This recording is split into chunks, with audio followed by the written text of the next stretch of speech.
আশিক তুমি? পরশ তুমি এখানে? হ্যাঁ আমি এখানে। তুমি এখানে কি করছো?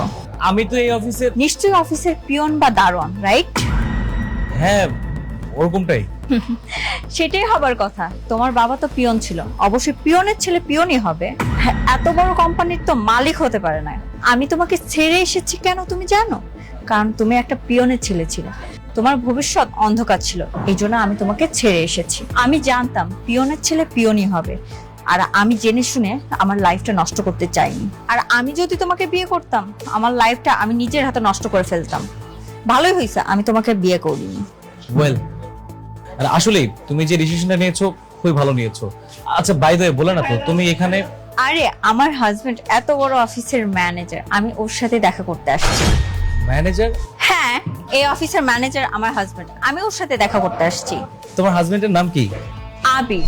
ও আবির তোমার হাজবেন্ড? হ্যাঁ আবির আমার হাজবেন্ড, কিন্তু তুমি তোমার সিনিয়রকে নাম ধরে ডাকছো কেন? তুমি এই অফিসের পিয়ন হয়ে ম্যানেজারের নাম ধরে ডাকছো। আজকের পর থেকে আবিরকে স্যার বলে রাখবি। ফার্দার তোর মুখে আবিরের নাম যেন না শুনি। সরি, আমার ভুল হয়ে গেছে। আজকের পর থেকে আবির স্যারকে আমি স্যার বলেই ডাকবো। আরে পরশ, তুমি এখানে আসবে, আমাকে একটু ফোন দিবা না? স্যার আপনি এখানে কি করছেন? আমি তো আপনার কাছে যাচ্ছিলাম। আবির, এই পিয়নটাকে তুমি স্যার কেন বলছো?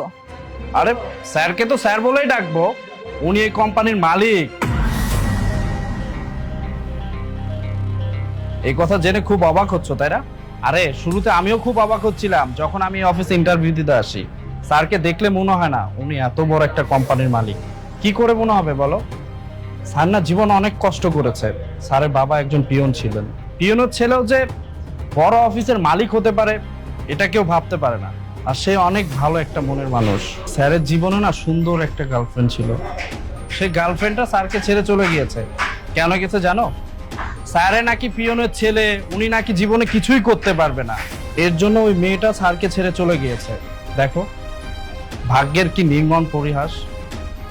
স্যার আজকে এত বড় একটা কোম্পানির মালিক, আর ওই মেয়েটা দেখে যেতে পারলো না। মেয়েটা যদি স্যারের জীবনে থাকতো তাহলে কিন্তু অনেক বড় একটা কোম্পানির মালিকের বউ হতে পারতো, তাই না বলো? স্যারকে দেখে আমার অনেক হিংসা হয়। ইস, স্যারের মতো যদি আমি হতে পারতাম তাহলে কতই না ভালো হতো। আবির সাহেব থাক না, যে লাইফে থাকার না সে কখনোই থাকে না। আচ্ছা বাই দ্য ওয়ে, আপনি উপরে আসুন, আমি উইকটা শেষ করব। আর হ্যাঁ, নিজের প্রতি যদি কারো আত্মবিশ্বাস থাকে, কর্মের প্রতি যদি সম্মান থাকে, একটা পিয়নের ছেলেও কিন্তু একটা কোম্পানির বস হতে পারে। Thank you. আসবেন? হ্যাঁ, এই আপনি আসেন।